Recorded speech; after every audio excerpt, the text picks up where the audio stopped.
여러분 안녕하세요. 최백은 TV의 최백은 교수입니다. 오늘 46회 최백은 TV 라이브를 시작하도록 하겠습니다. 오늘 많이 더우셨죠?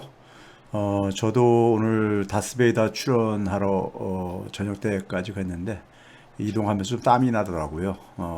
이제 여름이 우리 앞에 이제 성큼 다가온 것 같습니다. 그래도 대학은 그래도 사실상 이번 주에 저는 종강을 했습니다. 이제 기말 시험 남겨두고 있고요. 학생들한테는 굉장히 미안해요.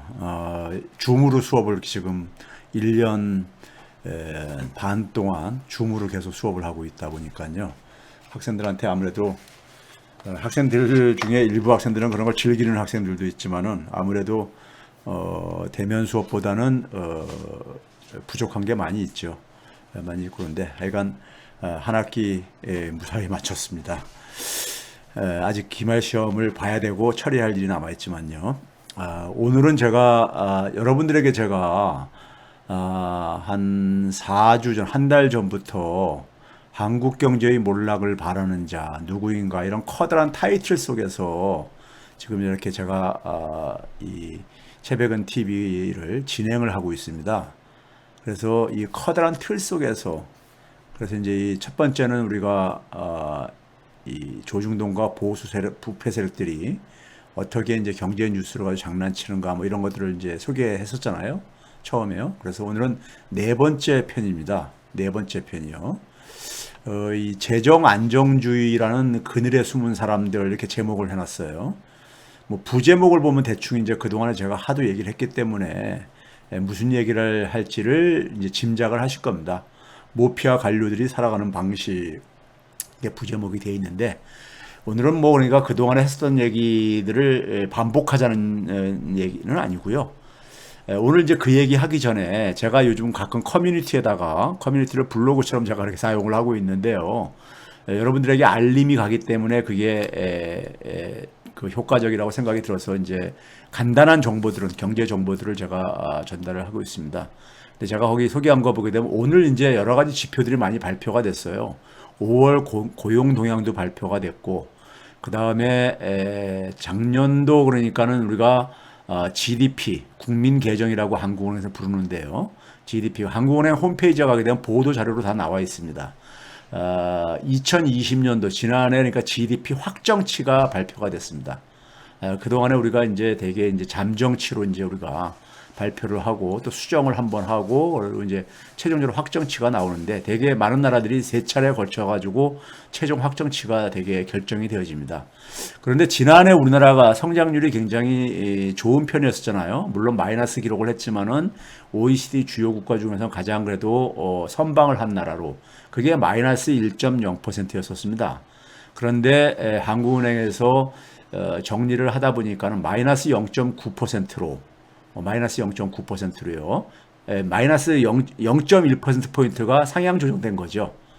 지난해 4분기를 다시 계산해 보니까는 좀 더 이제 그러니까 최종적으로 확정을 하다 보니까는 조금 개선됐습니다.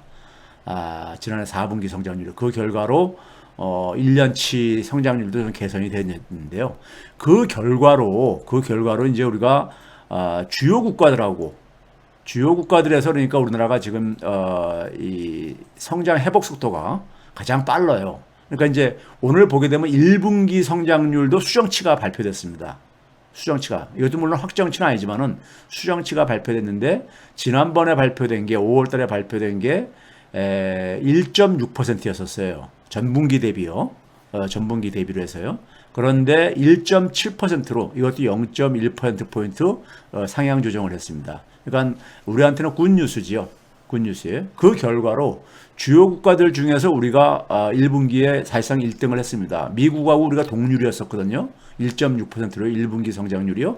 그런데 우리가 1.7%로 우리가 조금 앞섰고 그 다음에 이제 뭐냐면 코로나 이전 상태 그러니까 2019년 말을 100으로 놨을 때 거기 여러분들 그 커뮤니티에 보게 되면은 제가 2019년을 100으로 놨을 때 우리나라는 기존의 계산 방식으로 하게 되면 100.4, 0.4%가 이제 그러니까 우리가 돌파했다고 얘기했는데 0.8%가 이제 돌파한 걸로 이제 계산이 되고요. 나머지 나라들을 보시게 되면 100% 넘은 나라가 한 나라도 주요 국가들 중에서 없는 걸로 거기에 보일 겁니다. 미국이 98, 그러니까 우리나라하고 한 2.8%포인트 정도 차이가 나는 거고, 일본 같은 경우는 뭐 94.2로 우리보다도 그러니까 한 6.6%포인트 정도 차이가 나는 이런 걸로요. 그러니까요. 거기 쭉 여러분들 커뮤니티에 자료 소개했으니까 참고를 해 주시고요. 그래서 이 성장률이 지난해 그러니까 우리나라 이제 GDP가 상향 조정되다 보니까요. 재밌는 일이 일어나는 게 뭐냐면은 정부 채무 비율도 기재부에서 그러니까 발표했던 것이 44.0%였습니다. GDP 대비요. 44.0%인데 이거는 뭐냐면 GDP 대비인데 GDP가 상향 조정되다 보니까는 한 9조 5천억 원 정도, 9조 원 정도로 상향 조정되다 보니까는 그러니까 정부 채무 비율도 0.2%포인트가 하락을 했습니다. 즉 43.8%로요. 그러니까 굉장히 굿뉴스죠. 우리나라는 국가 채무 비율이 굉장히 낮은 편임에도 불구하고 조금 더 추가적으로 하락을 시켰으니까요. GDP가 그러니까 우리가 전망했던 것보다 상향 조정되면서요. 먼저 간단하게 이번 주에 나왔던 그러니까 소식을 그러니까 제가 하고, 오늘은 그러니까 이 재정 안정주의와 관련된 모피아들의 이 관련된 주제들로 이제 들어가도록 하겠습니다. 자, 먼저 이제 그러니까 재난지원금에 대한 기재부의 이상한 시선 이렇게 돼 있잖아요. 재난지원금을 바라보는 기재부의 이상한 시선. 이게 뭐냐면요. 지금 이제 홍남기 부총리로 대표되어지는 기재부 관료들이, 저는 일반 보통 관료들, 특히 젊은 관료들이 다 여기 동의한다고 생각은 안 해요. 그런데 이제 위로 올라가면 올라갈수록 홍남기 부총리하고 비슷한 사고를 가질 가능성이 굉장히 높습니다. 그 이유가 있어요. 그 이유가 있습니다. 그러니까 이제 우리가 왜 이제 그러니까 전국민 재난지원금을 홍남기 부총리가 그렇게 기를 쓰고 반대를 하느냐? 그 이유가 뭐냐면요. 한마디로 얘기한다면은 기재부의 나라를 계속 사수하겠다는 겁니다. 대한민국 기재부의 나라 맞습니다. 대한민국 검찰공화국이라고 얘기했듯이 기재부의 나라 맞습니다. 정세균 전 총리가 대한민국이 기재부의 나라냐 이렇게 얘기했는데 기재부의 나라 맞아요. 네? 나라 맞는데 기재부의 나라라는 말은 헌법에 사실은 반하는 거잖아요. 대한민국은 민주공화국이고 모든 그러니까 주권은 국민으로부터 나온다 이렇게 돼 있잖아요. 대한민국 헌법 1조 1항 2항이에요. 그렇죠? 근데 현실은 뭐냐면 기재부의 나라입니다. 그러니까 그 기재부의 나라를 국민의 나라로 바꿔야 되는데 그걸 그 총리 시절에 안 한 거죠. 안 한 겁니다. 자, 그래서 이제 우리가 기재부의 나라를 사수하기 위해서 전국민 재난지원금을 거부하는 겁니다. 그 이유를 제가 이제 말씀을 드리도록 하겠습니다. 첫 번째 오늘 주제로는요. 먼저 이제 우리가 재난지원금에 대한 효과가 이제 그러니까는 다 정리가 됐습니다. 1년이 이제 진행이 됐기 때문에 우리가 이제 지난해 2분기 5월 달에 전국민 재난지원금을 지급했죠. 경기도 같은 데서는 4월 달에도 그러니까 지급을 했었고요. 경기도 지자체별로요. 그래서 되게 그게 2분기입니다. 2분기. 그래서 이제 2분기 2020년 4월부터 6월.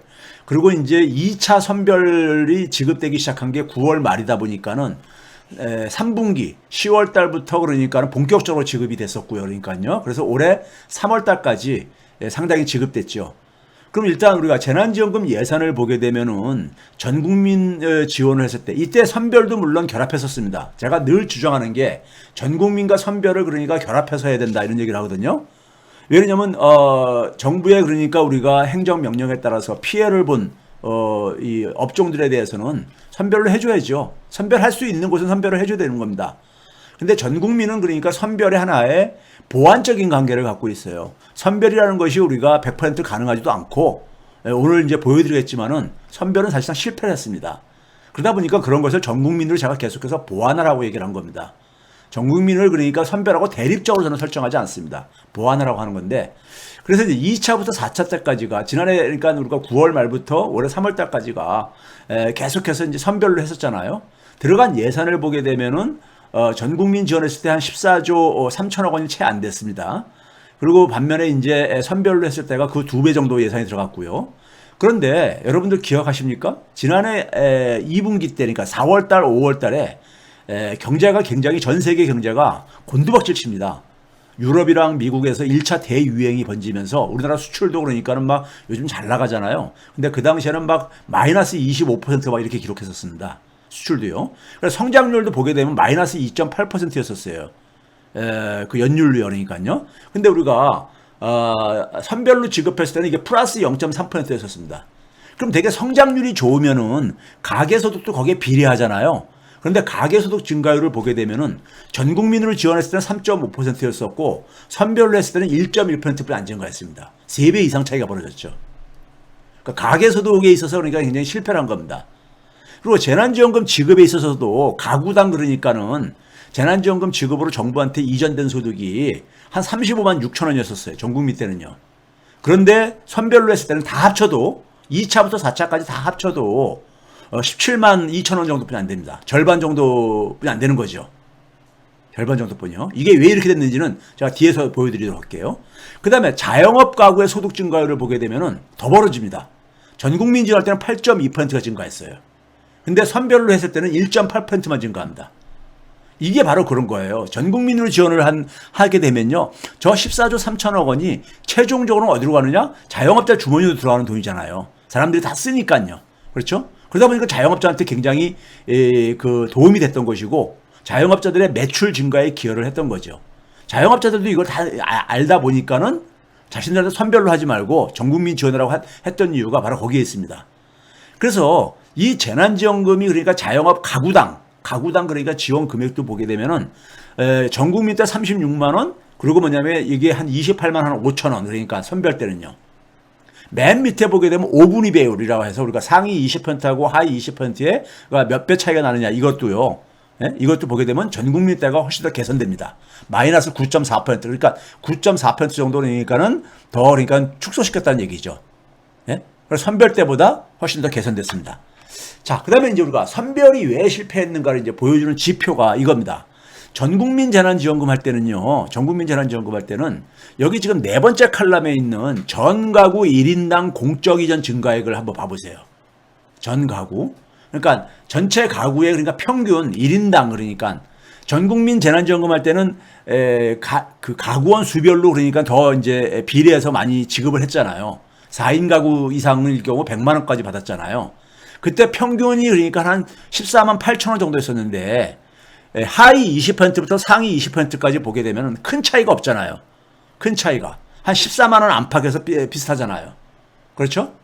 그리고 자영업자 소득 증가율도 하위층에서 하위층일수록 더 많이 증가를 했습니다. 더 많이 증가를 했어요. 그런데 선별로 했을 때, 2차 때 이제 선별로 했을 때요. 3분기가 이제, 아니, 4분기가 이제니까는 10월, 11월, 12월 달이 이제니까는 2차 선별로 했을 때 이제니까 집중적으로 지원받았을 텐데, 이때 보게 되면요. 자영업자 소득 증가율이나 자영업자 소득 증가율이 낮은 거는 둘째 치고, 자영업 맨 끝에 칼럼에 보게 되면요. 자영업 가구당 평균 그러니까는 정부로부터 그러니까 이전된 증가액이 평균이 10만 7천 원뿐이 안 됩니다. 10만 7천 원이요. 그런데 문제는 뭐냐면은 이게 평균이고요. 하위 20%를 보게 되면 3만 9천 원뿐이 안 됐어요. 3만 9천 원이요. 그러니까 평균에 그러니까 한 3분의 1 정도뿐이 안 됐다는 얘기입니다. 반면에 상위 20%맨 밑에는 보게 되면 13만 3천 원으로 소위 말해서 그러니까 우리가 선별이 뭐였었죠?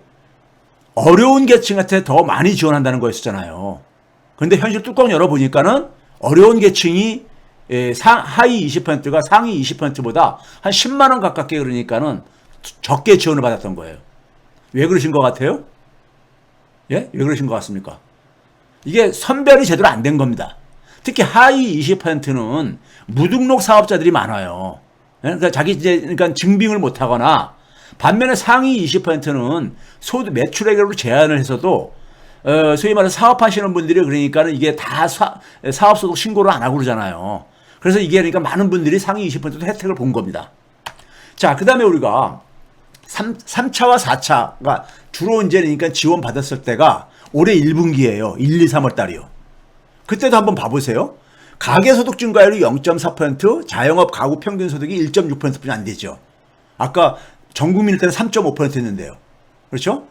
그런데 맨 끝에 보게 되면요. 자영업 가구당 평균 그러니까 정부로부터 그러니까 지원받은 게 17만 8천 원 정도 돼요. 근데 하위 20%는 5만 원이 채 안 됩니다. 5만 원이요. 반면에 상위 저기 그러니까 상위 20%나 그 다음 20%를 봐보세요. 27만 원에서 21만 원 이렇게 되잖아요. 선별이 실패한 겁니다. 선별이 실패한 거예요. 그렇죠?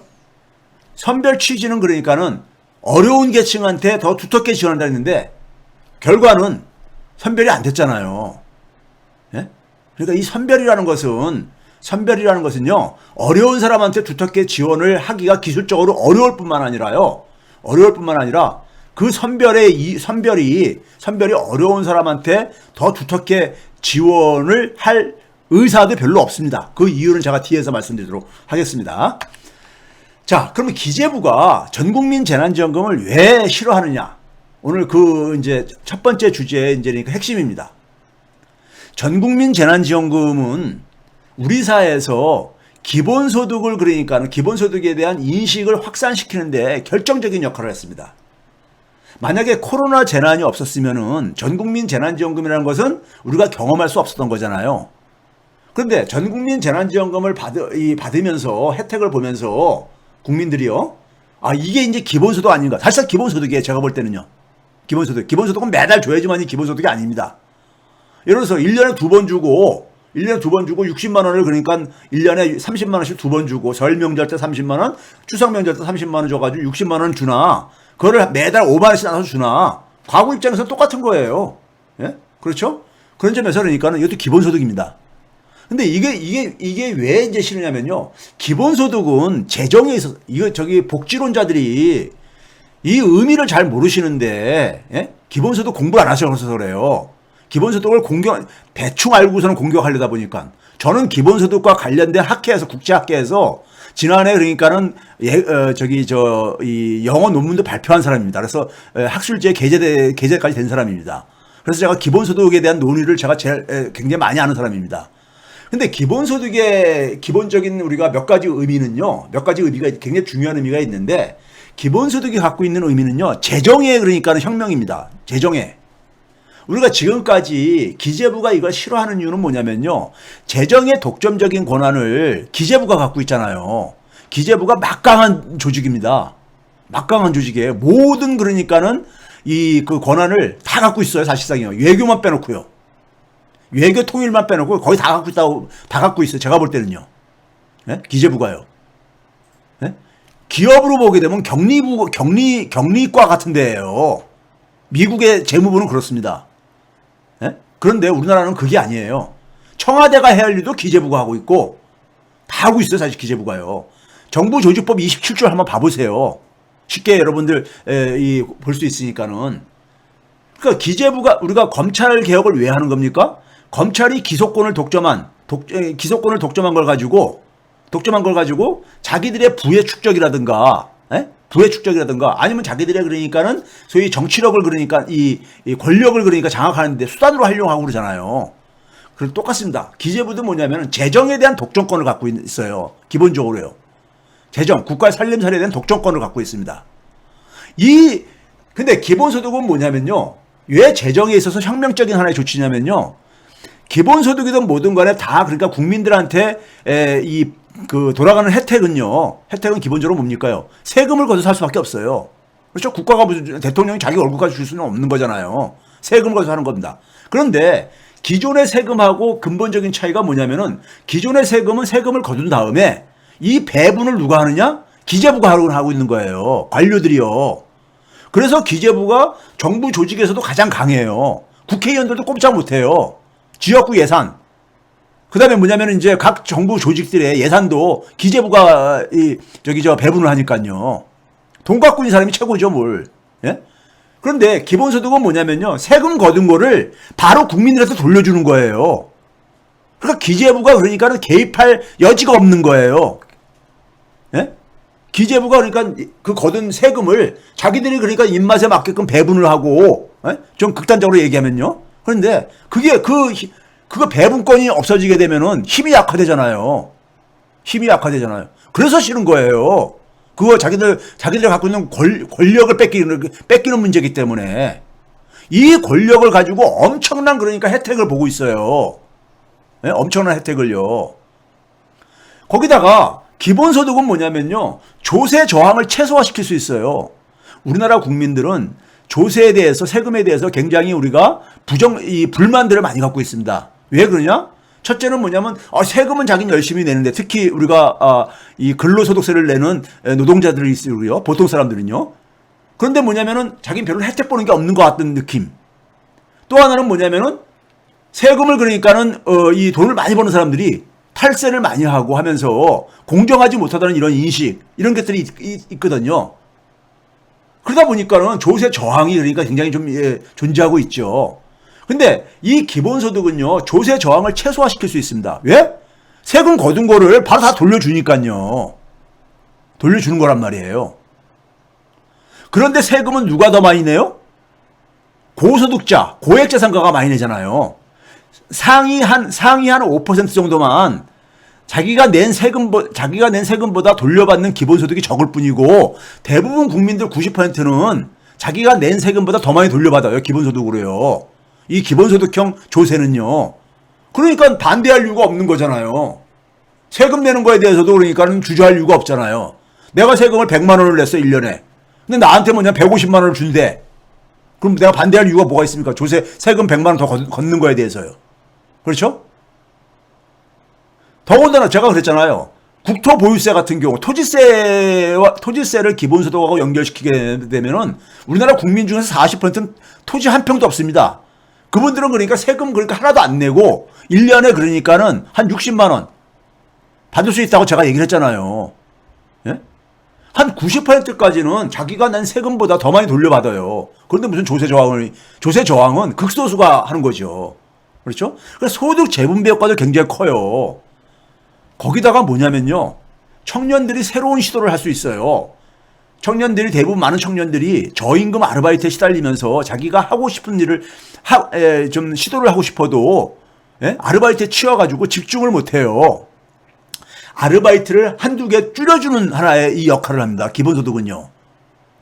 청년들이 새로운 시도를 할 수 있는 그러한 시간을 제공해 주는 거예요. 자유시간을요. 이게 지난해 국제학술대회에서 중요한 이슈였었습니다. 그래서 혁신의 그러니까 시드머니가 될 수 있다는 이런 게. 예? 그 다음에 우리가 아까 얘기했던 그러니까는 우리가 토지세와 관련해 가지고 거둔 세금을 기본소득으로 줄 경우에는요. 누가 제일 타격을 보느냐? 우리나라에 그러니까 토지는 굉장히 불평등합니다. 토지 소유가요. 자산 불평등이 부동산 불평등에서 비롯되어지는 것이고 대부분이 그의 상위 1%가 전체 토지의 한 30%를 갖고 있어요. 그 정도로 불평등합니다. 그러니까 자연히 뭐냐면 그 토지에서 부동산 투기는 거기서 비롯되어지는 겁니다. 그러면은 부동산 시장을 정상화시킬 수가 있어요. 부동산 시장 정상화를 하면요. 많은 보통 사람들이 무리하게 빚을 내가지고 주택 매입을 하지 않습니다. 예? 우리나라가 경제의 가장 큰 문제가 뭐냐면요. OECD나 IMF에서 지적하는 게 내수가 굉장히 취약하다. 내수가요. 수출은 잘 되는데 내수가 그러니까 왜 그렇습니까요? 국민들이 그러니까는 무리해서 그러니까 이 빚을 내 가지고 주택을 구입하다 보니까 우리가 흔히 그런 말 하잖아요. 안방은 내 거고 건너방은 은행 거다 뭐 이런 말 하잖아요.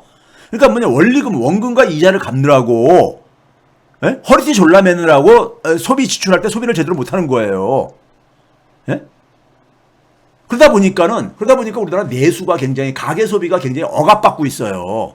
그러니까 부동산 시장 정상화를 하게 되면은 그다음에 국민들한테 그러니까 우리가 그래서 사실 자기가 평생을 그러니까 집을 안 사도 살 수 있는 거주지를 제공해 준다면은 경기도에서는 기본주택형 장기 공공임대 문재인 대통령이 얘기했었던 양질의 장기 공공임대를 대량 공급해 주면은요. 그리고 부동산 가격이 안 오르면은 굳이 그러니까 빚을 내 가지고 주택을 매입할 필요 없잖아요. 예?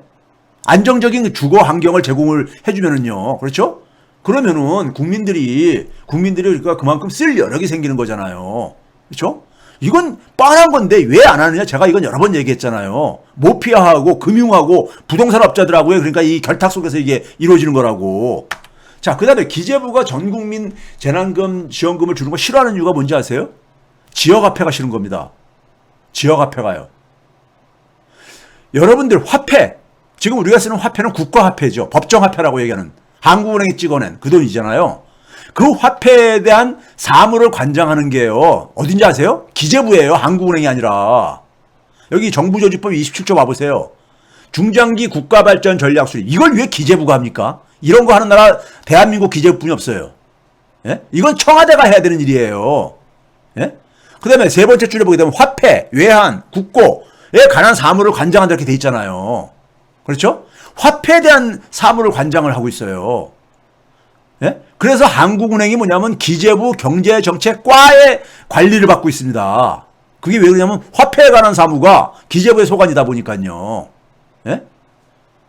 자, 그러다 보니까는 지역화폐는 뭡니까? 우리가 지역에 그러니까는 이 순환경제를 만들기 위한 지역 운동하시는 분들이 지역화폐를 저도 과거에 하남에 살 때 이런 걸 한번 이제 시도를 잠깐 해보다 만 적이 있었는데요. 이게 뭐냐면 지역화폐가 많은 전 세계에서 레츠라고 우리가 하죠. 로컬 그러니까 익스체인지 트레이딩 시스템이라고 해가지고요. 영어로는요. 그러니까요. 지역 교환 시스템. 이래가지고 다양하게 이제 그러니까 나라들마다 좀 다양한데 결국 뭐냐면은 시장이나 그러니까 시장에서 그러니까 우리가 대부분 사회의 대부분이 시장에 의해서 포섭돼 버렸잖아요. 예? 시장의 논리, 자본의 논리가 모든 영역을 다 그러니까 사실 침투에 들어가 있잖아요. 예? 학교라든가 종교라든가 이런 데조차도요. 예? 돈의 논리가 다 들어가 있잖아요. 그래서 뭐 절을 사고 팔 때 그러니까 거기 그러니까는 그 신자 수에 따라서 가격이 매긴다는 얘기도 있고 유치원도 그러니까 예를 들어서 유아원 얼마나 확보했냐에 따라서 그러니까는 두 당 얼마씩 해서 팔고 그러잖아요. 그러니까 이 돈의 논리가 자본의 논리가 시장의 논리가 사회 전체를 그러니까 다 이게 지금 침투에 들어가 가지고 돈의 논리에 따라서 사회가 이게 영향을 받고 있잖아요. 그러다 보니까는요 많은 사람들이 보통 사람들이 어렵단 말이에요. 그 시장에서 자기가 그러니까 돈을 많이 벌 수 없으면은요. 그래서 시장으로부터 좀 그러니까 우리가 자립성을 확보하자는 것이 이 지역화폐의 취지입니다. 예? 지역 경제를 자립화시키고 자기의 삶의 터전인 자기 지역사회를 좀 이제 자립화하는 차원 속에서 지역화폐 논의들을 하고 있거든, 이 벌리고들이 있거든요. 근데 지역화폐는 뭡니까요? 국가화폐하고 별다른 화폐. 자, 우리가 지난해 지역화폐 썼었잖아요. 그건 국가화폐하고 다른 거잖아요. 그러니까 화폐가 다원화되는 겁니다. 근데 화폐를 기본적으로 누가 관리를 해요? 이게 기재부란 말이에요. 화폐를 독점권, 국가화폐만 쓰게 하는 것이 화폐의 독점권이잖아요. 이게 약화되는 거예요. 이게 싫은 거예요. 그래서 그 실제적인 사례를 제가 보게 되면요. 작년에 우리가 전국민 재난지원금 줬을 때 지역화폐로 줬잖아요. 소멸성 지역화폐로요. 그때 여러분들 기재부가요. 산하에도 여러 기관이 있습니다. 국세청 있죠, 관세청 있죠, 조달청 있죠, 통계청 있죠. 이러다 보니까요. 우리나라 국책경제연구소들, 한국개발연구원, 흔히 KDI라고 하는 이거라든가 조세재정연구원, 소위 말해 조세연이라고 불려지는 이런 것들이 다 그러니까 뭐냐면은 이 기재부 산하에 있는데요. 기재부가 뭐냐면 자기들 논리를 가끔 가다 뭐냐면은 이 하청으로 그러니까 이런 거 연구해서 좀 달라 이렇게 요구를 합니다. 자기들 논리 뒷받침하는. 그래서 작년에 8월, 9월 시끄러운 적이 있었잖아요. 조세재정연구원에서 그러니까 지역화폐 이 보고서를 만들었는데 엉터리 보고서를 만들었죠. 예? 작년에 최백운 경제연구소에서 거기에 대해서 분석을 해가지고 문제를 다 이렇게 얼마나 분석이 엉터리인지를 보고를 했었잖아요. 예? 최백운 경제연구소에 가면 지금도 그 자료 있습니다. 근데 그 당시에 이 조세연에서 만든 보고서의 결론 부분에 보게 되면요. 생뚱맞게 갑자기 결론 부분에 생뚱맞게 본문에는 아무런 얘기도 없다가 생뚱맞게 결론 부분에 뭐냐면 온누리 상품권을 그러니까 사용을 권장을 한다. 이렇게 얘기돼 있어요. 지역화폐는 그러니까 축소시키고 지역화폐는 그러니까 폐지하고 아니 온누리 상품권은 그 연구하고 아무 관련이 없어요. 근데 온누리 상품권은 결론에다가 딱 이렇게 해놨어요. 예? 이게 뭔지 아세요? 왜 그런지 아세요? 온누리 상품권. 온누리 상품권 여러분 발행하는 데가 어딘지 아세요? 발행하는 데가 소상공인 시장, 여기 사진 하나가 붙어서 뭐 이번 뭐 특정하게 그런 거 아닙니다. 지금 현재 현직이시기 때문에 공직자고요. 소상공인 시장진흥공단이라는 데가 있습니다. 소상공인 시장진흥공단이요. 그러니까 소상공인들이 되게 이제 그 시장에서 소상공인들이 시장에 보게 되면 우리가 만약 상인들이 거기서 우리가 장사들 하고 그러잖아요. 그걸 진흥시키는 공공기관인 거예요. 그래서 공단인 겁니다. 여기서 발행을 해요. 온누리 상품권을요. 여기서 발행을 하는데 이 소상공인 시장진흥공단이 어느 부서 산하인지 아세요?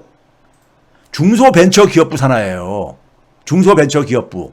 왜? 소상공인들은 기본적으로 중소기업 이 영역이기 때문에 소기업, 중기업 이런 영역이기 때문에요. 그런데 이 소상공인 시장진흥공단의 이사장이 현재 조봉환 씨라는 분입니다. 조봉환 이사장이에요. 이분의 전력을 봐보세요.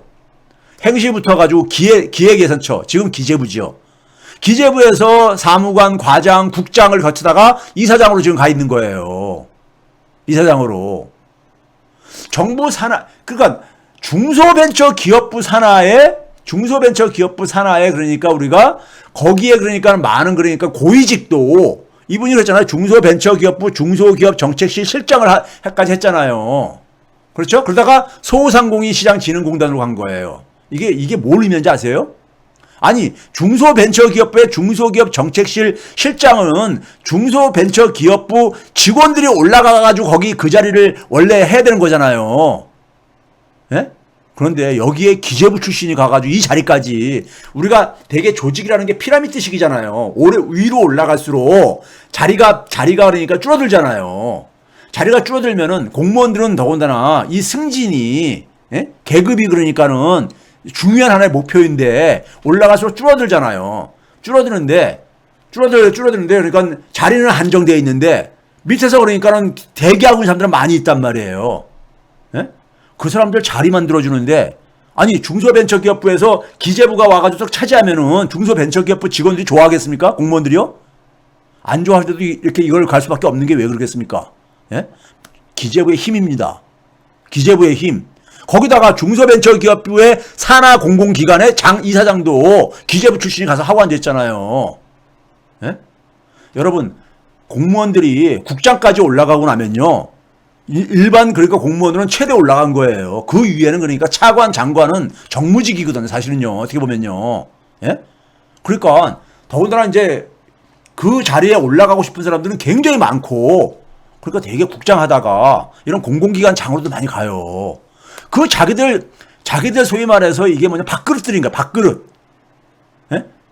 이게 만약에 그 온누리 상품권 발행하는 게 여러분 온누리 상품권이 뭡니까? 전통시장에서만 쓸 수 있잖아요. 근데 지역화폐는 전통시장에서도 쓸 수 있고 플러스 전통시장 아닌 그러니까 우리가 지역사회 소상공인들에서 쓸 수 있잖아요. 더 범위가 넓잖아요.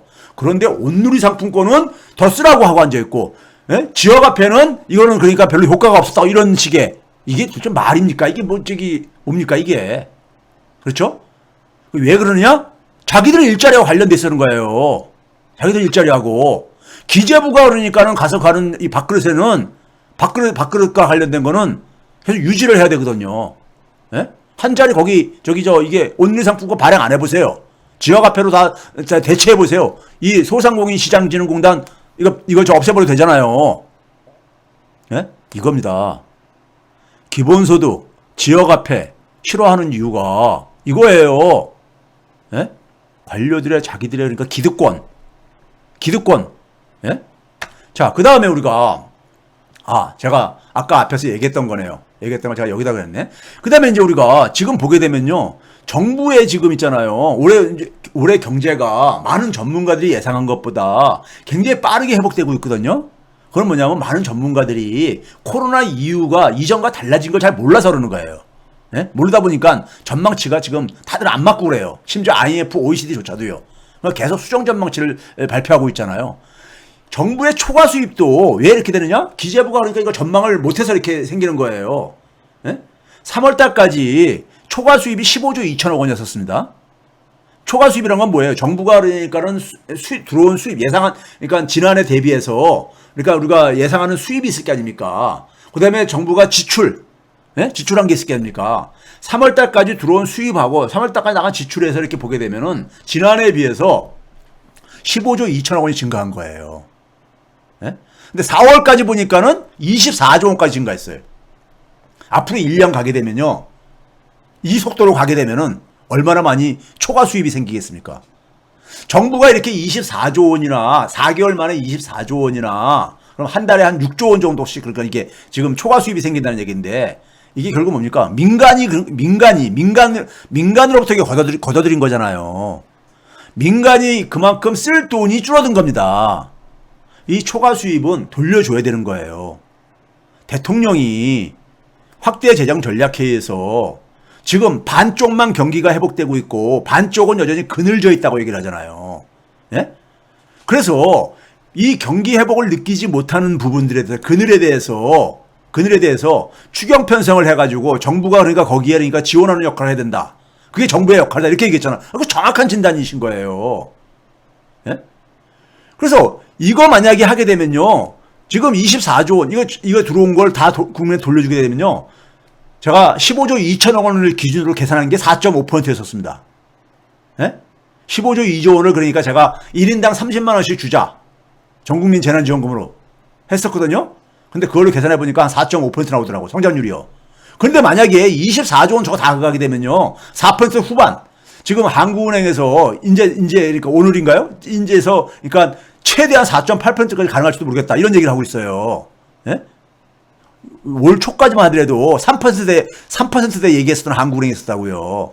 그러니까 한국은행의 그 전문가들조차도 지금 그러니까는 이 경기 회복의 코로나 이후에 이 경기가 달라진 것을 패턴이 달라진 것을 제대로 이해를 못 하고 있는 거예요. 그러니까 몇 개월 만에 그러니까는 이게 성장률을 그러니까 1% 이상을 막 이렇게 조정하는 게 어디 있습니까? 예? 제 기재부도 그러니까는 정부 수입을 그러니까 제대로 계산을 못 하고 앉아 있는 거고요. 예?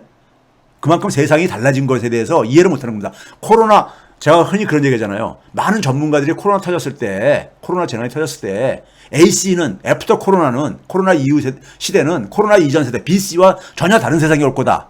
전혀 다른 세상이라면은 전혀 다른 세상에 맞는 하나의 논리를 제시해야 되는 거잖아요. 근데 사고방식이 변화가 없는데 어떻게 새로운 논리를 제공하겠습니까? 저는 그걸 처음으로 제가 일찍이 그걸 얘기를 해왔던 사람이고요. 예? 새로운 처음 현상으로요. 그래서 이번에 전국민 재난지원금을 반드시 줘야 되고요. 반드시 줘야 되고. 왜? 앞에서 봤잖아요. 효과가 더 적은 돈을 투입을 해가지고 더 큰 효과를 나타냈으면은 경제 정책은요 과하게 해야 된다. 예? 저런 걸 무시하고 그냥 하게 되면 그거는 뭡니까요? 그건 주술이에요. 주술 그냥 그러니까 이념이고요. 예? 선별이 더 도덕적이다.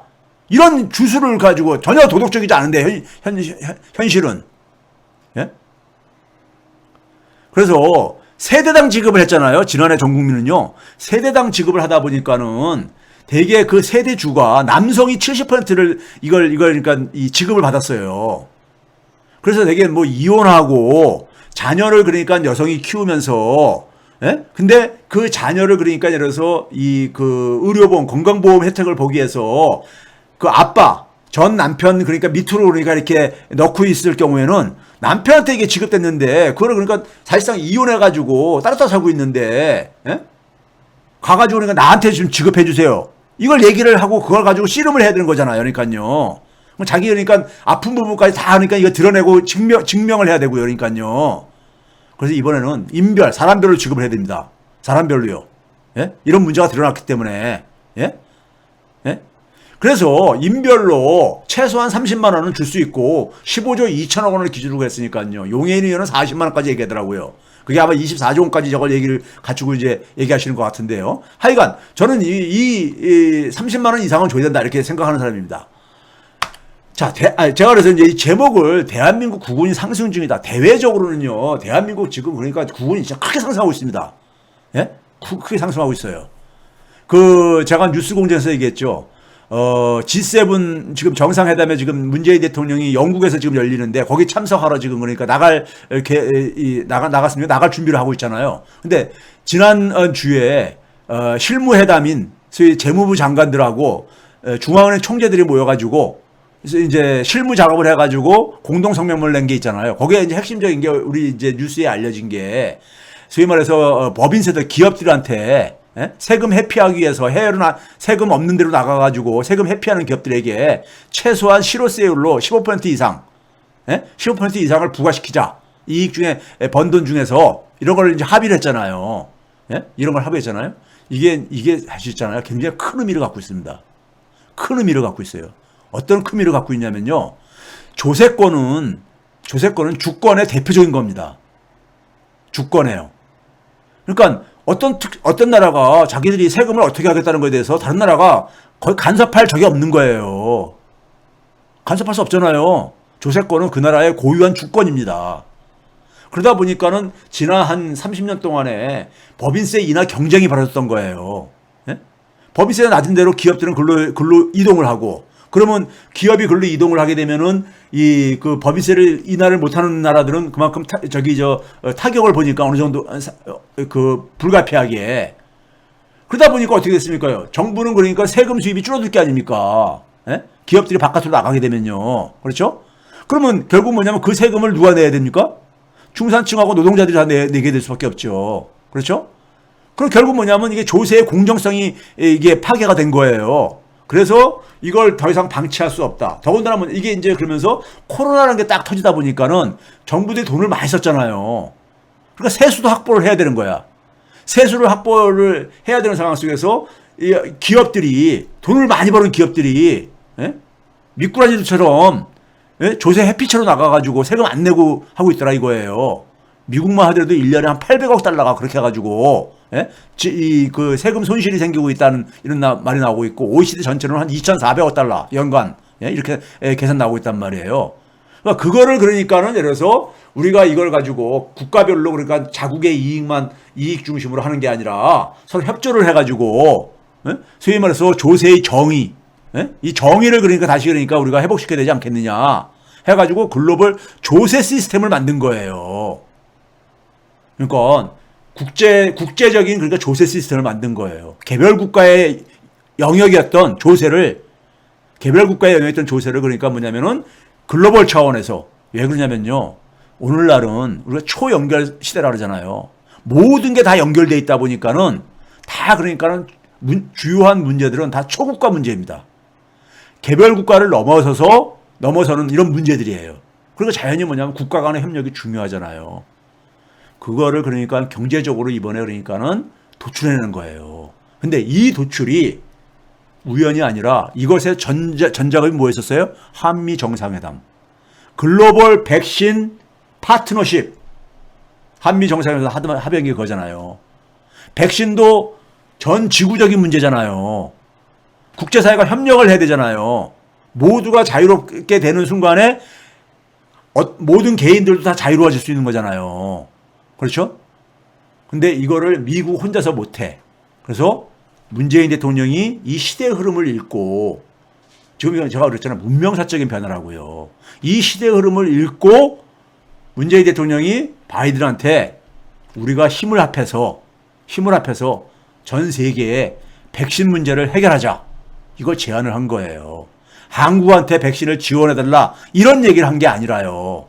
그러니까 미국은 뭐냐면은 전 세계의 리더십을 발휘를 해야 되는데, 자기가 해결사 역할을 해야 되는데 자기 혼자 힘으로 안 되고 있는데 문재인 대통령이 그 해결책을 제시해 준 거야.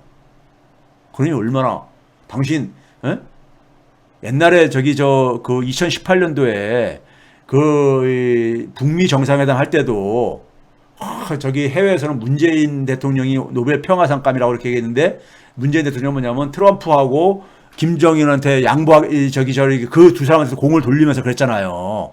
예? 이게 이번에도 마찬가지로 미국의 체면을 거해준 거예요. 예? 전 세계적인 문제가 막 이렇게 닥치는데 미국 혼자 이제 해결할 수가 없어요. 과거 20세기에는 미국 혼자가 해결할 수 있었는데 이제는 해결할 수가 없어요. 미국 혼자 해결할 수 있는 게 거의 없어요. 그래서 파트너를 찾는 거고, 그 파트너의 대한민국이 됐던 것이고 그 연장선에서 G7 정상회담에 초청을 받은 거예요. 대한민국의 위상이 대외적으로는 이렇게 지금 하고 있습니다. 새로운 리더 국가로 부상을 하고 있어요. 국내 부패 세력들만 이걸 인정을 안 하고, 예? 소위 말해서 태극기 이 모독 부대들만 문제양으로 앉아있는데 좀 제발 좀 정신들 차리세요. 예? 당신들이 그렇게 한다고 해가지고 대한민국 당신들만 시대 흐름에 뒤처지는 거야. 예? 세상이 그러니까 어떻게 변하는지를 지금, 예? 그걸 외면을 하면 어떻게 되는지 아세요? 조선 말에 그러니까 이 근대화가 오는데 여전히 그러니까는, 예? 조선시대 살던 식의 사고방식에 빠져 있으면은 결국 본인만 손해입니다. 예? 본인만 손해 보는 것이고요. 젊은 세대들한테 꼰대 소리만 듣고 그래요. 예?